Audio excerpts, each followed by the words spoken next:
Welcome to the Studio Chatter podcast, everybody. I am here with a very good friend of mine, somebody who I think is super talented, who I want you all to be aware of.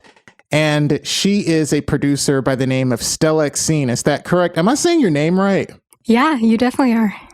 Wow. Okay, great. And your government name is Stephanie, correct? Is that it? That is right. Yeah. And you are based in Canada, right? Mm-hmm.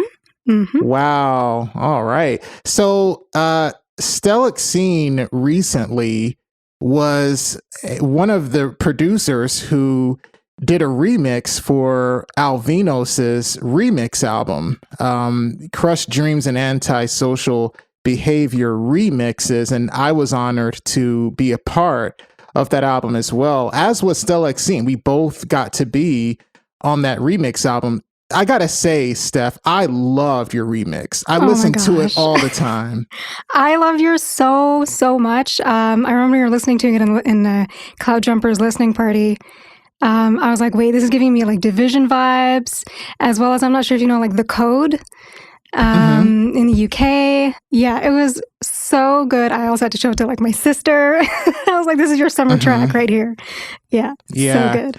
That means a lot. Wow, there is so much that I just want to ask you. So first of all, like, how did you get like into production? I'll start with that because I'm sure that you've been doing music longer than you've been doing production. Is that correct? Yeah, so I first started as a karaoke singer in my basement. Oh, wow. It's a big part of, Filipino families.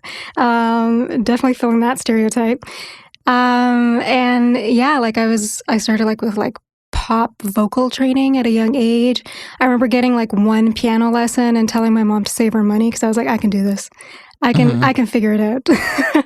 And then I went to high school and I was part of like a classical vocal training program. And I really didn't think I was going to like it at first. I honestly thought when I was auditioning for high school that it was going to be like some sort of Canadian Idol kind of deal. And then, when I made it in first class, they were like, okay, we're going to be learning opera. I was like, what? What is this? What did I sign up for? And I ended up actually really enjoying it and, learning techniques I otherwise wouldn't have learned. And then I went through years of just kind of like denying myself the music path because of like insecurities. And I guess that idea that those who make it are just like extremely lucky, like it's only a few of people who make it kind of thing. Oh, yeah. And it was also a cultural thing. Like I'm a second generation immigrant. So like my, parents obviously worked so hard to come to Canada.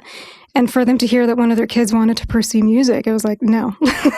Like, you have to be like a doctor or a lawyer or a politician or something. So there's that constant struggle and back and forth. And it wasn't until like my mid-20s when I really took like just a hard look at myself and all of the indecision, and I was like, no, like I really want to make music. This is what I want to do. This is what I need to do. It also kind of happened after like a couple of bad relationships where that also helped for me to like take a really hard look at myself and where I was at. And at the time I actually really had like a really cushy government job. And I just reached a breaking point where I was like, I can't do this anymore. I'm quitting my job, everything. I just want to learn how to produce music. Especially because producers that I met like in Ottawa, it's possible that like there are many producers out there that I just never met. I didn't get a chance to meet, but unfortunately the ones that I did meet, or maybe fortunately, we'll see, they couldn't, either I wasn't articulating my vision or they just weren't taking me seriously enough, and it was like I would try producing a track in like 3/4. And the guy that I was with at the time, he was like, no hits are made in 3/4. Like, that's just not a thing. No, or that's like, not true. Right? And, or like being met with the criticism of like, nah, this isn't a moneymaker. And I'm like, I just want to make something that feeds my soul. Like, why does it always have to make money? And I just got tired of that. So I decided to quit my job, take a year off, move back in with my parents, and just really try to teach myself. And I taught myself mostly through like YouTube videos, as well as a book called Interactive Composition by Vic Manzo and Will Kuhn. And And after that year, I mostly, I got to a point where I was like, okay, I can finally produce something from scratch, or I can come up with a vocal melodic line and create music around it. Wow. Yeah. So hit songs produced in 3/4 time. My favorite things. Okay. America by Simon and Garfunkel. Manic Depression by Jimi Hendrix. We Can Work It Out by the Beatles. Need I go on? What about Untitled by D'Angelo? How does it fit? That's in 3/4. There's plenty of songs in 3/4. So whoever says that hit records are not made in 3/4 time, they don't know what they're talking about. Clearly. So be creative. and you are definitely very creative. And I'm going to guess that you're fully Filipino, or do you have other parts of your ethnicity? So I'm half Filipino and half Swiss. Oh, wow. I would have never guessed that. Yeah, that's where the kind of funny sounding. I don't even know if you know what my last name is, but it's Egloff, which is a very common name in Switzerland.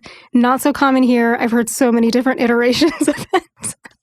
I did know your last name. I just never said it because some people are kind of weird about their I don't want to say my last name, that sort of thing. And that's why I asked if you were fully Filipino, because you definitely look fully Filipino. Like I would definitely interesting. Yeah, because my last girlfriend was also Filipino too. So I kind of know Filipino people when I see them. So that's funny because my own people, when I go to the Philippines, they come up to me and they're like, Americana? I'm like, what? Oh, wow, really? Yeah. That's crazy. You don't look white at all. You look fully Filipino to me.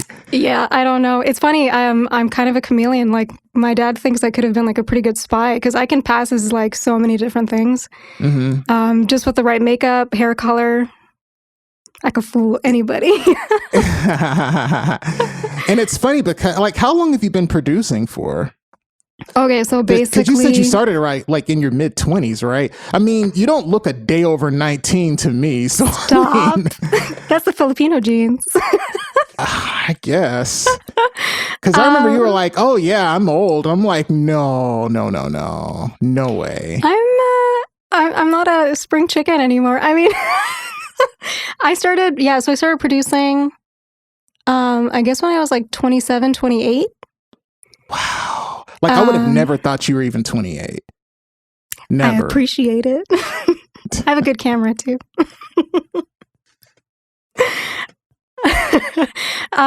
But yeah, I've been working on the same album for the past 6 years, but when I say that, I laid down the groundwork maybe 6 years ago, but I've been using, every time that I get better at producing, I keep going back and trying to add to the songs that I've already written and whatnot.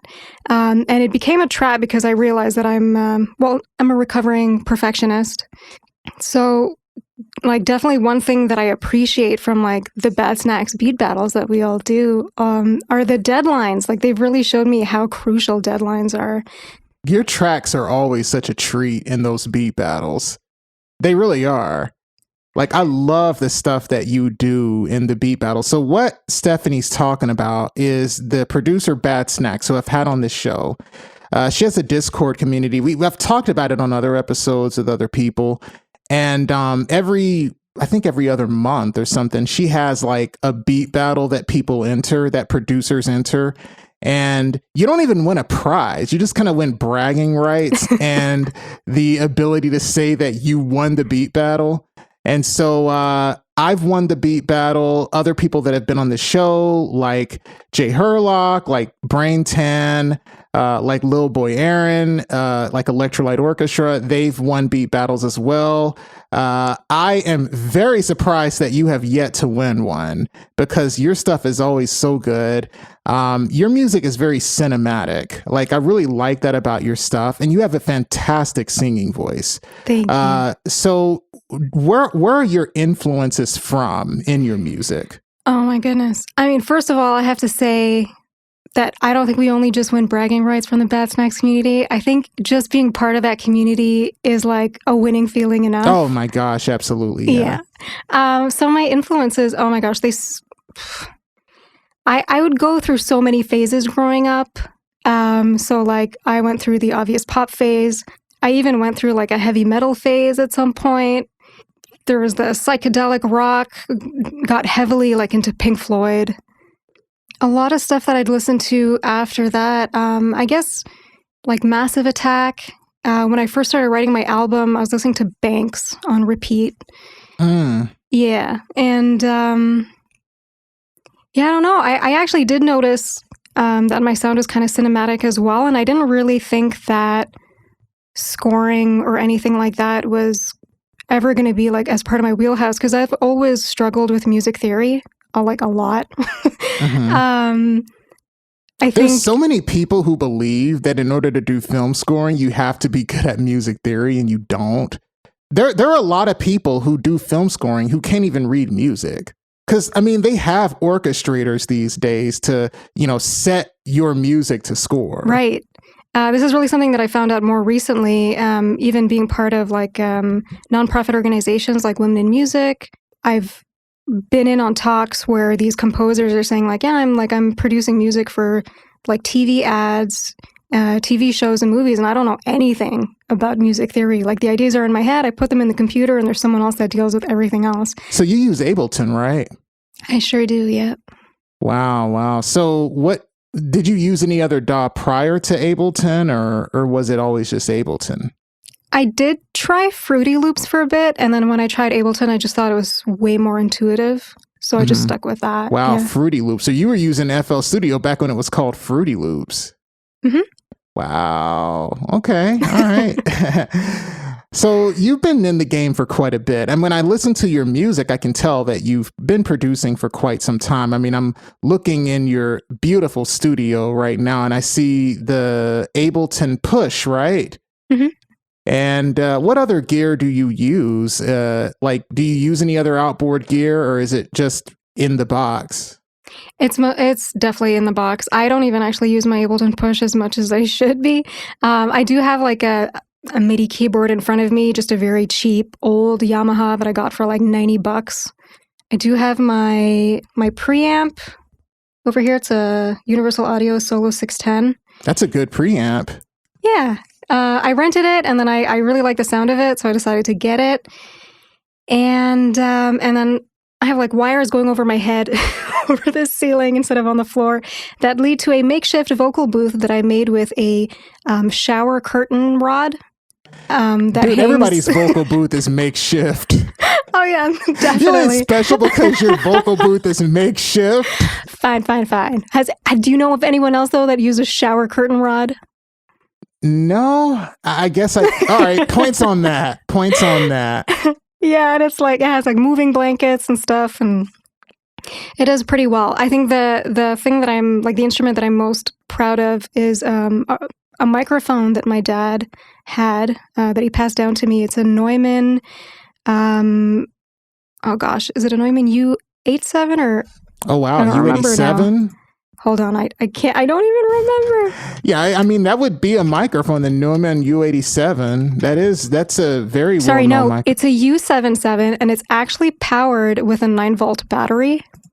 Oh, wow. I never even heard of the U77. Are you making that up? No, I'm not. And there are some people who are selling it right now on Reverb for like $10,000. I never heard of the Neumann U77. I'm not parting ways with mine. It's so lovely, even though I have to put batteries in it.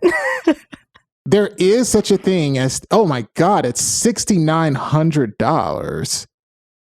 So this one, I'm looking on Reverb, and it's like nearly $7,000. So you have a real classic. Dude, imagine. You get broke one day, that'd be the first thing to go. Oh, no, I'd honestly try to sell anything else, including my soul. Yeah, and it's even just like a funny story as to how he got it, because he used to work at a studio that did music for film, because he was always interested in film, and the studio wasn't paying them, and one day went bankrupt. So everyone who was there working just grabbed whatever gear they could get their hands on and left. So yeah, that's what I inherited. That's so awesome. Your parents must be so proud of you, right? Like now, I would imagine. I don't think they understand what they do. I had this meme that I created one time, and it was like, I'm sure some people will get this, where like Ross from Friends, when he says that he's creating electronic music and he's just like tinkering around on this like little keyboard and doing like this weird experimental stuff. I kind of think that like, you know, like when I think that I make music, I think of myself like not necessarily Hans Zimmer, but someone like that in their studio. And my parents definitely think of me as Ross from Friends, just playing around on his little keyboard. Yeah, I could imagine you in a studio right now. I am Hans Zimmer. At least that's the potential, right? You got to get the accent down, though. I'm Hans Zimmer, and I'm going to make some music for you today. I gotta have Cloud Jumper on this show because he could do the German accent. The German, that's right. Cloud Jumper is a very talented producer friend of ours, and I'm going to get him on this show one day. Yeah, he's from Germany, and so that's who I'm kind of busting on. So, but yeah, so you said you've been working on an album for like 6 years. Yeah. Yeah, I actually can relate to that a lot because there have been so many times where I have sat down and I'm going to be like, all right, I'm going to work on an EP. I'm going to work on this album. And then it's like 2 years later and I'm like, you know what? These songs are old now, even though nobody's heard them. So they're technically not old because nobody's heard them. But they're like, oh man, you know, I got to make something more. Because like the problem is, it's like trends in the business are always changing. And so if you work on something, you know, 2 years from the time you start working on it, it's like, well, this stuff is out of date. You know what I'm saying? So I can't release it. And it gets to the point to where you almost have to like reproduce all the records that you wrote. I'm pretty sure you've done a lot of revisions, like complete reproductions to a lot of the stuff you've written, I would imagine, right? Yeah. One of my problems was that I would produce a track with so much instrumentation that I wouldn't even have room for my voice in it anymore. It was like, where can I possibly fit my voice in now? So I'd have to like strip so many layers away and yeah. I'm just making stuff too loud and cinematic, basically. Make everything loud, huh? Do you feel like you've gotten better over the years? Like what do you think you've improved in the most as far as like your growth as a producer?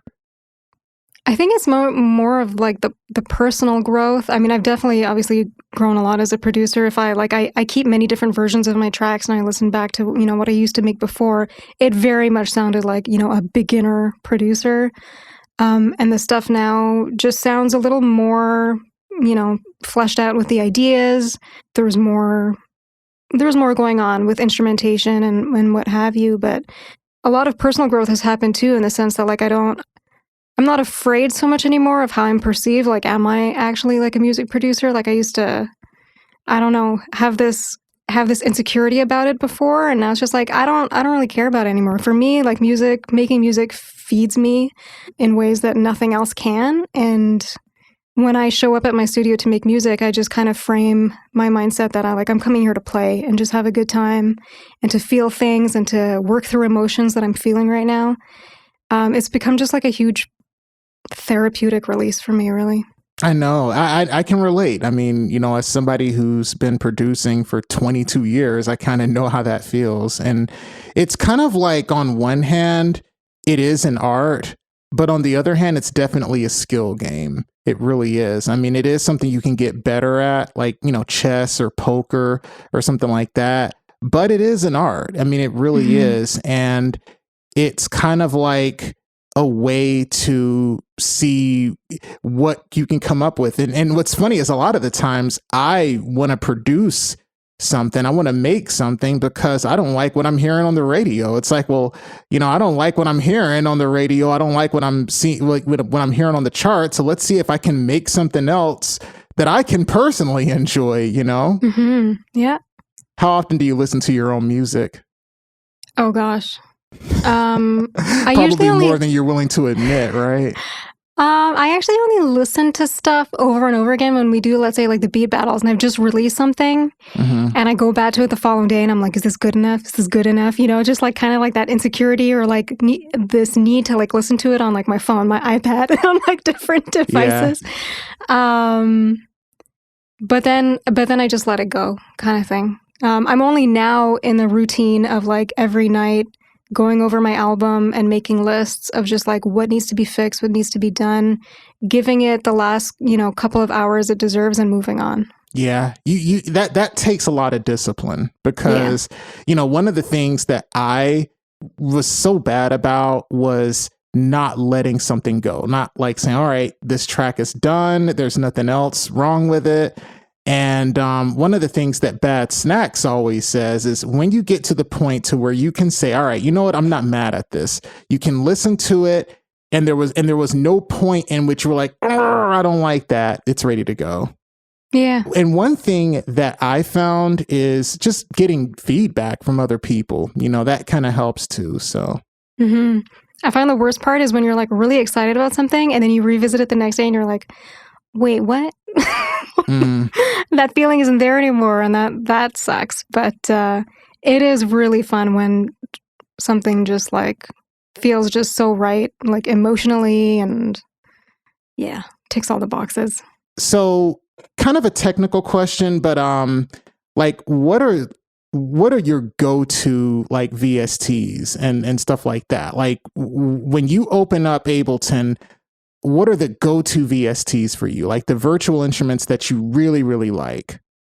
Yeah. I probably should have opened Ableton Live first. Oh, well, I mean, as long as it doesn't mess up the audio, like, because sometimes, like when you open up Ableton, it kind of screws up the audio. So you can go ahead and take a look. Okay. I'm opening it right now. That's what you did in one of your Instagrams. Oh, right. Dude, I've watched that thing like 5 times in a row because it was so cute. I was like, oh my gosh. Yep. I just rewatched all of like Insecure, and I really feel seen with Issa Rae's character with like just how awkward she is. I love that show, by the way. Oh, so good. Okay, so a lot of my like go-to VSTs would be a lot of the Spitfire audio stuff.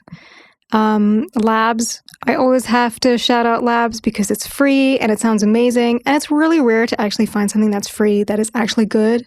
That like there's no trap. It's literally free and it actually sounds great. Mm-hmm. Yeah, so the piano that is in the record that me and Mary did, Save You. So that's her playing the piano and she was using Spitfire Labs. So, that's, nice. Shout out to that free piano that showed up. And I have Keyscape and Ivory and we went with Spitfire Labs. Also, another good piano that you should check out if you haven't. It's not free, but it's really cheap. And that is Imagiro's piano or Majiro's piano. I've been hearing about that one. Yeah. Yeah, Majiro was on my show, and so I got to shout him out as well. For sure. So yeah, a bunch of Spitfire audio stuff, as well as lately I've been kind of obsessed, especially with remixing stuff. I've been using the Guitar Rig 6. It's just really fun. Like they have some fun presets in there where you can just like feed different audio samples into and it'll just completely change it. And from there, give you ideas to work off of. Oh, wow. Do you use like any samplers or anything like that? Just the ones that are built into Ableton, really. I don't go too crazy with with external stuff. I mean, I use a lot of baby audio stuff, but that's because I actually got them for free. Oh, wow. I'm part of the She Knows Tech nonprofit organization as well, and I think it was part of their summit, but they're great. They have a yearly summit and they do a draw for like the participants, and I got their entire stuff for free. So I definitely use like Comeback Kid, the Magic Switch, Spaced Out. Those are fun to play with. Cool. I've never heard of any of those. I should check those out. Yeah, wow. They're pretty fun. Aside from that, not a lot of like native instruments and stuff like that.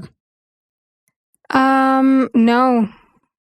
I use a lot of Contact. Like Contact is something that I use a lot. And then, Serum, I use that quite a bit. Mm-hmm. Do you use that? No, I do use Contact though, and I do have some Spitfire audio libraries in that as well. I don't find the interface as easy to work with as like Spitfire Audio's own interface, but yeah, Contact sucks. I mean, Contact is it really does. It's kind of like a necessary evil, but like getting Contact to open takes forever. And then for some reason, stuff doesn't work right in Contact. I use it because there's so many great sample libraries that use Contact. So actually, sorry. I just got excited because I remembered one free piano that I found through Steinberg is the Halion Sonic SE. Oh, yeah. Yeah. Yeah. I love that one. It's pretty fun. It has a bunch of different lo-fi sounding pianos. I love that one too. But yeah, that's about it. I try to stay really within what Ableton has. Although I do have to say that I did buy, before I joined the Bad Snacks community, I purchased some cymatic samples that I was like a little embarrassed about because I'm like, these are expensive. But anyway, I ended up using them. So as long as that. Now, you mentioned She Knows Tech and you're a part of She Knows Tech. Tell us a little bit about that movement because I've actually known about them for quite some time and you're a part of them. So I'm very curious on what they're all about. So they're really just about inclusivity within the music industry, and they throw these awesome like summits every year with. That's how I found out about Bad Snacks actually, with people like Bad Snacks or Rachel K. Collier that'll come on and give these master classes. And even though they're trying to increase the amount of women in the music industry, for sure guys are welcome, to join the summits and the workshops and everything, as long as you're just like. A supporter, that's all that really matters. And it's cool. We've learned so much about the different speakers that come on about like how to process like, vocal recording, mixing vocals, all kinds of really awesome workshops. Yeah, women have really begun to make themselves known in this space. And it really is encouraging because when I was coming up, like back in like 2006, 2007, now I'm showing my age now. There were women who were trying to do music, but they weren't very good. I mean, there were a lot of female producers who weren't very good. And a lot of the reason was because the only way that you could really learn how to be really good back in the 2000s was if you kind of like somebody took you under their wing and kind of showed you the ropes and you just kind of got the experience because they didn't have, YouTube was around at that time, but there really weren't, not at the level that it is now for producers. You didn't have She Knows Tech. You didn't have all these master classes. You didn't have all of these resources in which people could learn. You didn't have an Icon Collective. You didn't have all of these avenues now that allow women to learn. And unfortunately, those circles in which people could learn and get good were kind of boys' clubs, right? Like it's like women were not taken seriously during that time. And so a lot of the women weren't very good. They just weren't, not because they didn't have the ability or the talent or the potential to be good. It's just that they didn't get to spend time learning from those that could help them to become good. They didn't, get to ghost produce with major producers. Like I was fortunate enough to be in a position to be able to do that and learn from people better than me. And now you're seeing women able to gain those skills because of these new avenues that are becoming available. And quite frankly, there's a lot of guys who might feel threatened by that. You know what I mean? Like I've seen the comment sections of a lot of the female producers from a lot of guys. Oh gosh. Yeah. And it's always like commenting on their looks and like, that's, why they got ahead. Yeah. Whatever. I mean, it's still a problem nowadays. I mean, that's that's why I say, unfortunately, fortunately, in my situation, because I wasn't taken seriously, that's what pushed me to become my own producer. You know, it sucks that I went through it, but at the same time, I'm super happy that I get to produce music for myself now. Mm-hmm. Did you start off wanting to be like an artist, like a singer-songwriter? Yeah, I had huge dreams of occupying a stage and being a singer-songwriter for sure. Yeah. What kind of music did you do before you started doing production? Because you know, a lot of people did a different style of music before they got into production. You know, Bad Snacks was doing kind of like folk rock and stuff like that. Were you the same way? Well, I wasn't really that active musically. I guess after classical music, I did take a year of jazz vocals, and that really taught me how to improvise and how to come up with melodies just by listening to, you know, a few chords. And it really taught me to just be creative on my feet. That was definitely the biggest skill set moving forward with creating melodies and being a singer-songwriter. I had some awesome gigs with that, but I didn't pursue that too seriously either. When I started producing, I really just started with what I was listening to at the time, and at the time I was listening to a lot of Banks, Taku.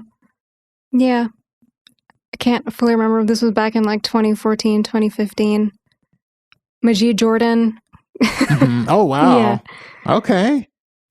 I mean, if for those of you who have not heard Stelexine sing, like, first of all, she has a great voice, and I can definitely hear the jazz influence in your voice for sure. So it doesn't surprise me that you had gotten into doing jazz and all that kind of stuff, which Dressage did too, right? Dressage, you know, she did jazz vocals, and that was what she started with. Nice. You know, and there's a lot of people who started off in jazz, like Maddie J. Started off as a jazz musician, and then she eventually went into production. So yeah, it's not uncommon. Yeah, I would say though that because I have a classical background, I sometimes feel like it did a disservice to me, and even like some vocal coaches that I have now, they'll hear it too because I sound too intentional sometimes with my phrasing, you know, to a point that it almost sounds like not as emotional as it should be, and instead is just like very focused on like getting the notes right. And it sounds like kind of robotic. So I've had to like kind of unlearn a lot of what I've learned in the classical realm. Yeah, that's something I had to do too, because I started off classically trained. I went to university, majored in music, and I majored in piano performance and composition. I dropped out my senior year. I had one more semester left, but I just was broke.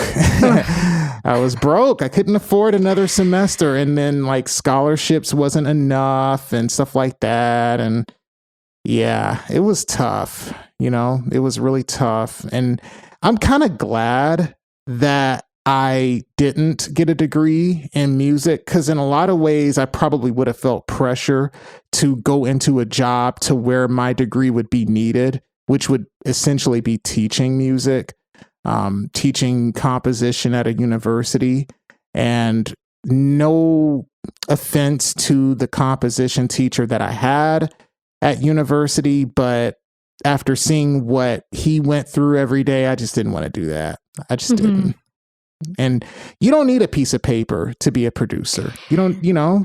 Yeah. I mean, there's a lot of great producers who don't have a degree in production from like Berkeley or Icon. No disrespect to those schools, because I have a lot of respect for them, but like, you don't need a degree. No. And I definitely wish I had seen Bad Snacks' video about, you know, whether or not you should go to university for music.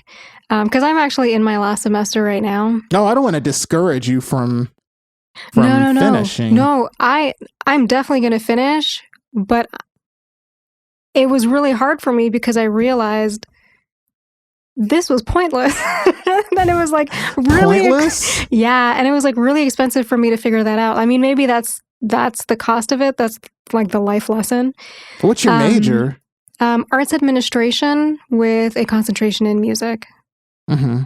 And the only reason why I say it's pointless is because I don't feel like I learned as much as I was hoping to learn. I didn't make connections as much as I was hoping to make. Like, when you see someone like Annie Lee's come from Berkeley and she has so many connections and like these fruitful connections that'll help in the future, I didn't get any of that where I'm at the school right now. Yeah. I mean, I definitely see the point of going to university if you're studying something like a hard science, math, psychology, stuff like that. But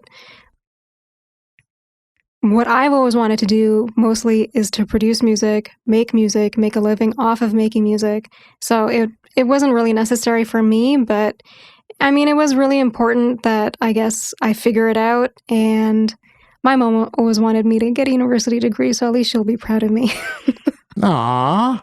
Well, I mean, you're doing it with a purpose in mind, you know? Where are you going to school at? I'm actually in Sherbrooke, Quebec. It was important to me that I go to a small school so that we have smaller classes, so that I could speak to my professors. So I'm at Bishop's. It's an English school in Quebec. But I mean, it's also great. I mean, maybe it was meant to be, because when my husband and I moved here at the end of 2019, and pandemic happened in 2020. And it was lucky that we moved to this extremely affordable town. Yeah, like we're gonna have a really hard time moving out of the city because it's just so affordable. Yeah, I hear you. Do you speak French? Oui. Oh, okay. See, I've never knew what it felt like to be bilingual. Now I do code, which I guess that's something like being bilingual because I can code. But yeah, say something about me in French. Just for the audience, like just say the French speaking audience will understand it, but I might not, but I'm just say something about me in French. Craig produit la belle musique. Et il chante très bien aussi. What did you say? I said, you produce beautiful music and you sing very well too. Aw, thank you. I appreciate it. Thank you. Thank you. Round of applause. All right. So now I want to kind of do something I haven't done on this show before. Ooh. Okay. Gonna do something new. No, wait, I actually have done it. I did it with Neon Vines. We're gonna do word associations, okay? Okay. All right. Now what I'm gonna do is I'm gonna say a word and you're going to say whatever comes to mind. You got to promise no filter. Okay. Oh God, this feels like I'm not going to ask you anything that's too crazy. Okay. But you got to promise you're going to say whatever comes into your mind. Okay. No I will filter. Try my best. All right. We'll start easy. Bad snacks. Lo-fi. Lo-fi. Okay. Like you can say more than one word. You can just say whatever comes to mind. Bean. So when you think of bad snacks, you think of her dog? Of course. I mean, Bean is really adorable. These are probably the things that mean the most to her anyway, right? Music and her dog. Hot sauce. Oh, right? True. Yes. Hot sauce, the tour. I think of her tour with Anomaly right now, which I wish that she would have been able to come to Atlanta, but she wasn't able to. Did you go see her in Toronto? No, not Toronto, Montreal. I didn't get to, no. Wow. Very sad. Dude, she would have loved to meet you. I would have loved to meet her. Oh, man. Yeah. Okay. Let's see. Ableton. Live. Push. Freedom. I like that. Creative freedom. I think that's where I was going with that. Yeah. Creativity, playing, fun. Dubstep. What?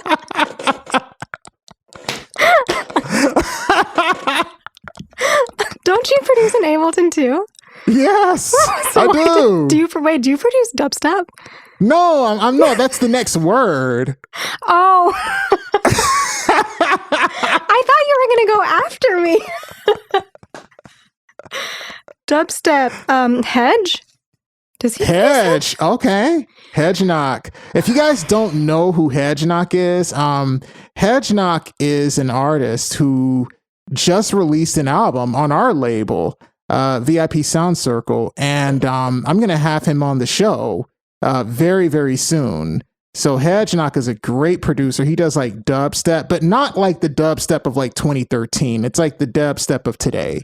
So yeah. I was also going to say a door stopper.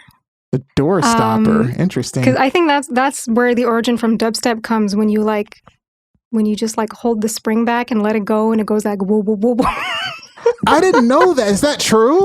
No, that's just me. I was about to literally look that up too. I was like, oh damn, I learned something new. But no, that's just you being a dork. That's what that is. That's exactly that. You know what? I'm going to sample that now. You're going to sample a door. You know what? I'm going to sample a door stop. Mm-hmm, mm-hmm. Yeah. Nice. Nice.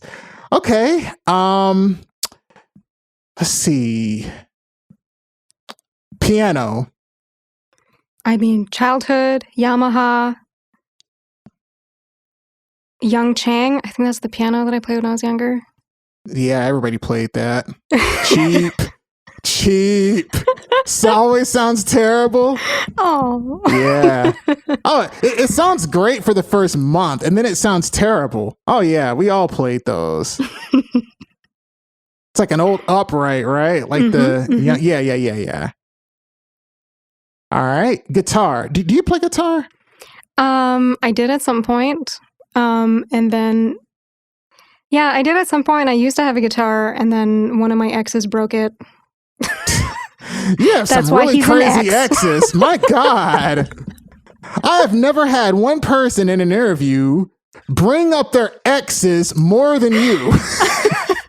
I mean, they're a huge part of my life, and they're a lot of what I write about. So, you know, I mean, Taylor Swift does the same. Okay, Taylor Swift. Okay. I thought my love life was crazy. No. I got some pretty crazy exes, including my last ex. But yeah.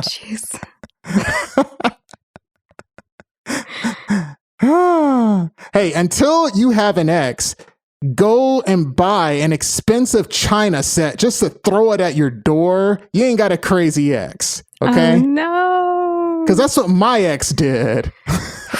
She went and bought an expensive China set just to throw it at my door. Yeah. Wow. She said, you know how much this costed me? Yeah. That's my ex. So wow.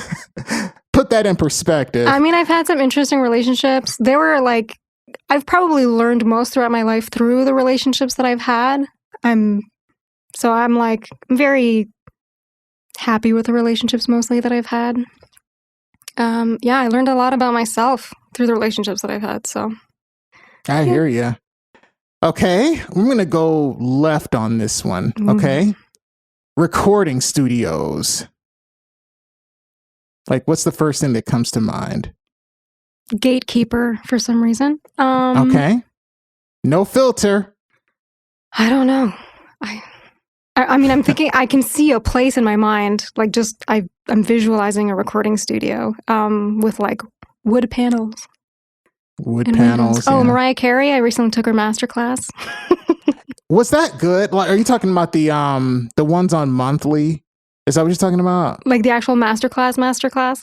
Oh, no. That was masterclass.com you're talking about, right? Yeah. I didn't even know she had a masterclass. Yeah. Yeah, the last one that I heard of was Timbaland. I watched that one.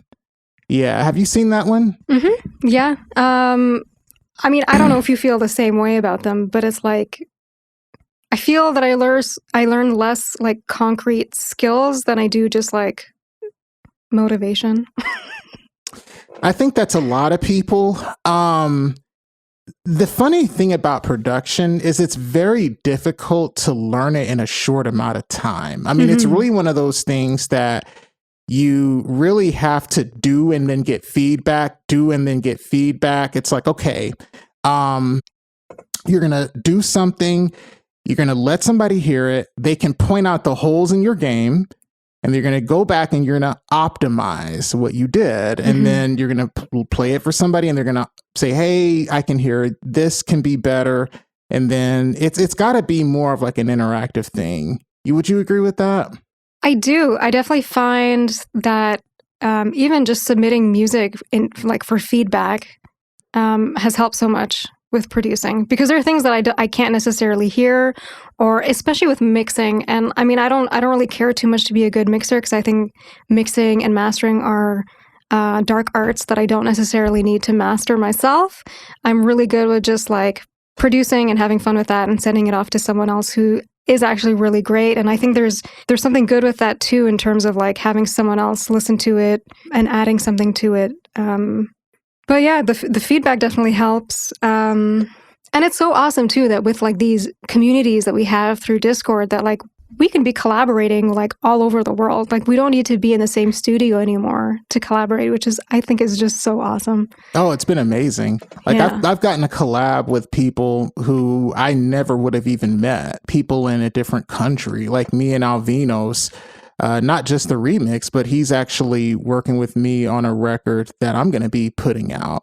I never would have met Alvinos. He's in England, you know? Right. And then Miri was also in England. And then Sage, who I just came out with a record, who helped me produce the record. She's in Houston, Texas, you know? And, you know, it's like all of us came together because of this pandemic, which was terrible. But it brought a lot. There was a good thing that came out of it, you know? Yeah, definitely. Got to take the W's where we can. But yeah, it's true. I probably would have never been on Discord if it wasn't for the pandemic. I never even heard of Discord prior to the pandemic. Like, I never even heard of it. Even Twitch, all these things.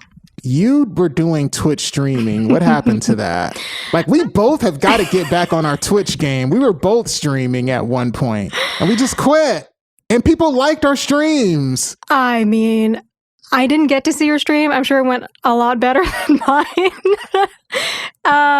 Cause like, I think I only was able to pop in on like 2, because like I would like wake up from a long nap and then I'd see, oh, there was a new stream that I missed or something like that. Like I would always just like miss your streams. Like it'd be like an hour after you stream. I was like, oh damn, I missed a stream.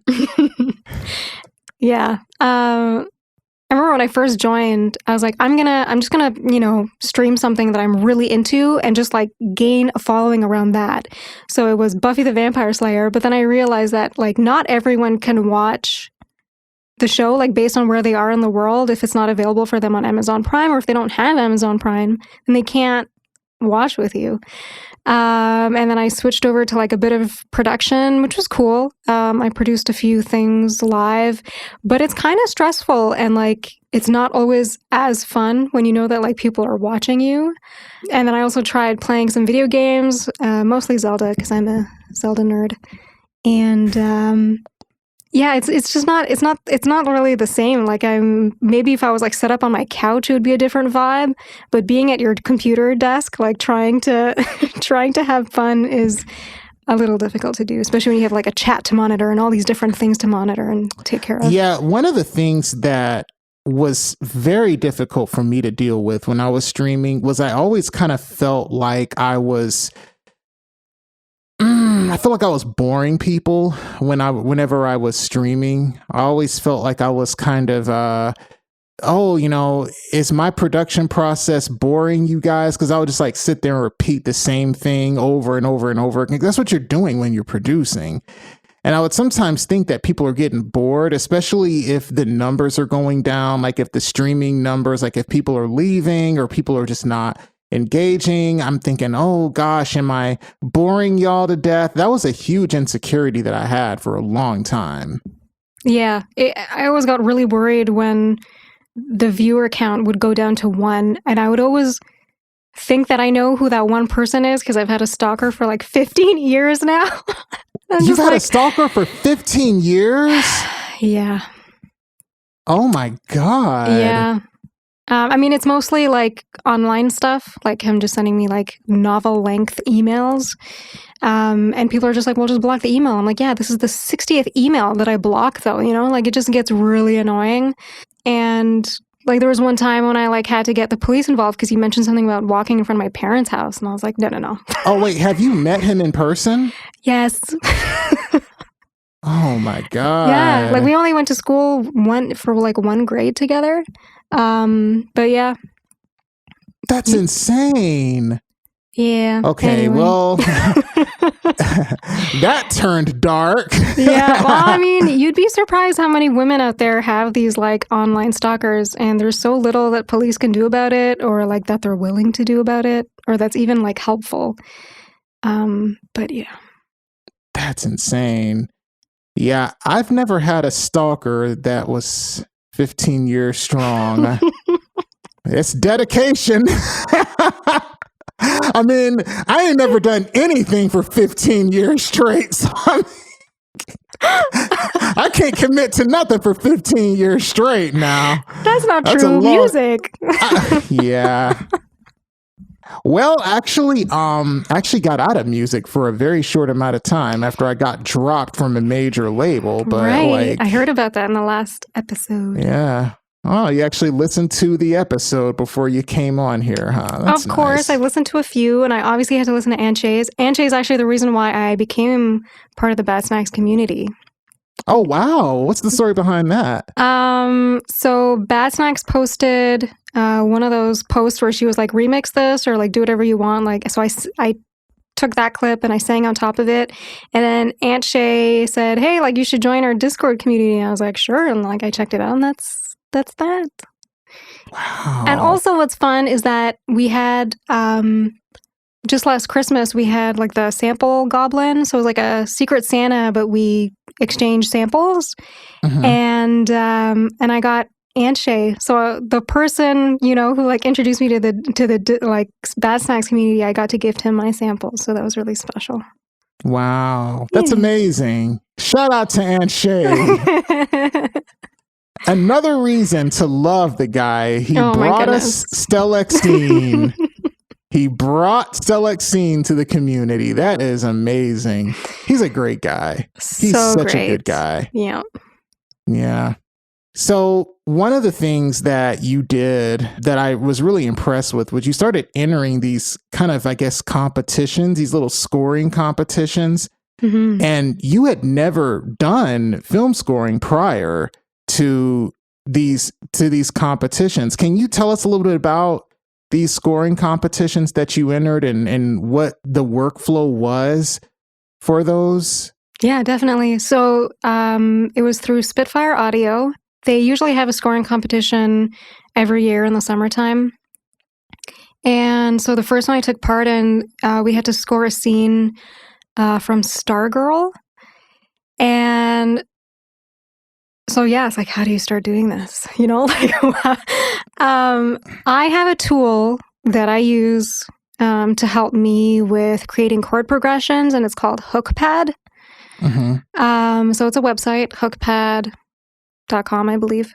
And you can just, and I had also taken the Hans Zimmer masterclass as well. And he actually did give quite a few good pointers. And it was like, first, like, you know, listen to or watch the scene without any sound and just have the clicker on in Ableton and just kind of like get a feel for what tempo would match the scene.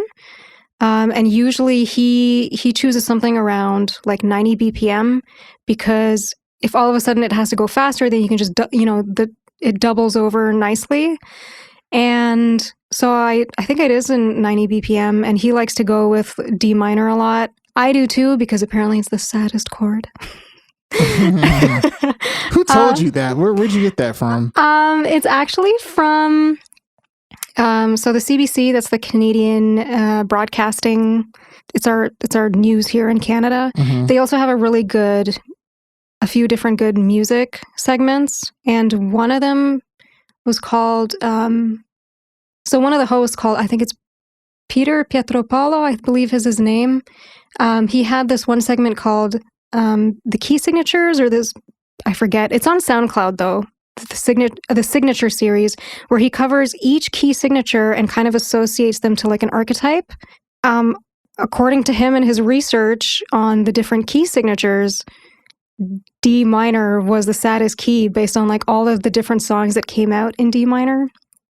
And it was honestly really fun listening to all of those because it gave me a good idea of like the different characters that each key signature has, almost kind of like a astrological reading on each one of these key signatures. Anyway, so I went with D minor.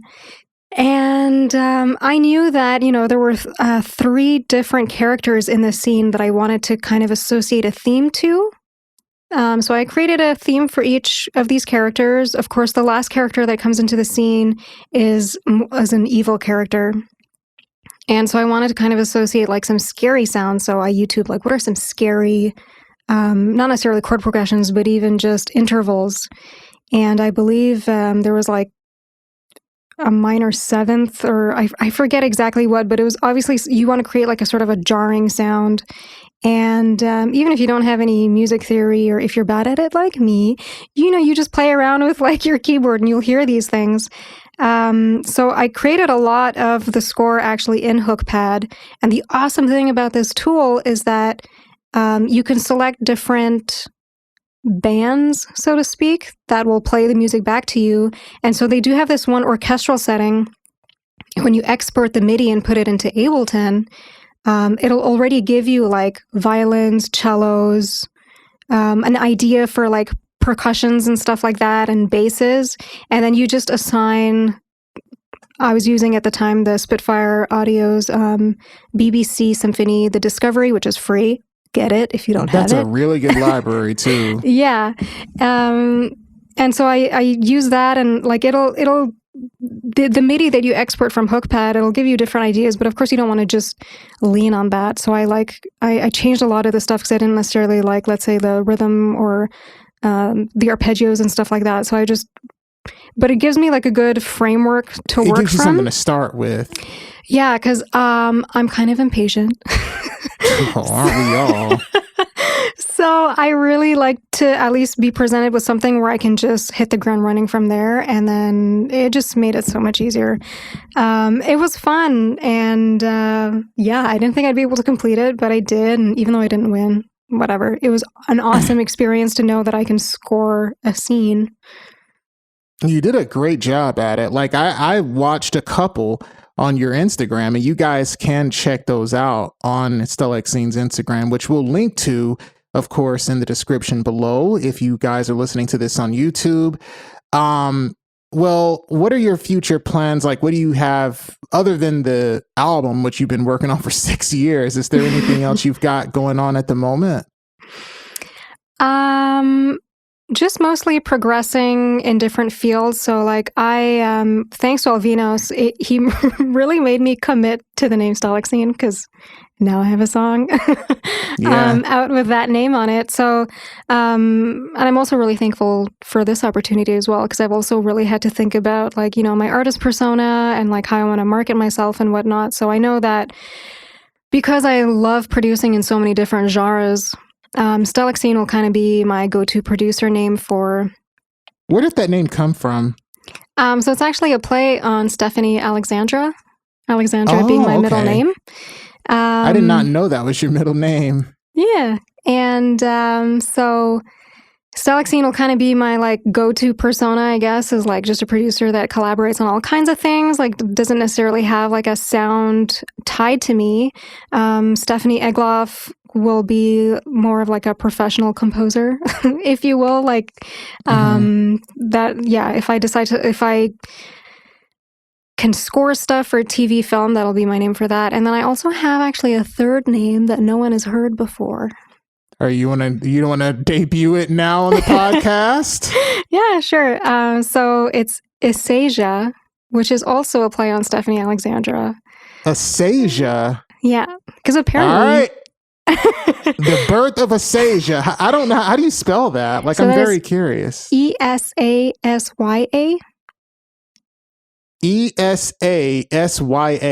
Mm-hmm. You'll find me on Instagram. but I haven't put anything there yet. But what is that? What's that project about? So that will be where the album's going to come out. And that's very much like singer-songwriter oriented, where like a lot of my projects will center around my voice.